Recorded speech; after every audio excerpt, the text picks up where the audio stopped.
Hello नमस्ते सबैजनालाई र साँझपखको भिडियोमा सबैजनालाई स्वागत छ है। र तपाईँहरू पनि आराम कुशल हुनुहुन्छ होला है। म आज चाहिँ साँझपखको भिडियो बनाइरहेको छु हैन। यो काभ्रे जिल्लाको धुलिखेलमा रहेको 28 किलो चोकमा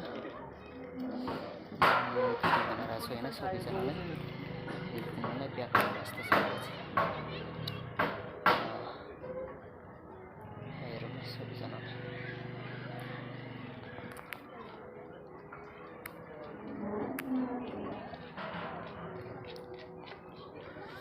अब के गर्ने, भिडियो त बनाउनु पर्यो, निरन्तरता हुनुपर्छ है काममा चाहिँ हैन।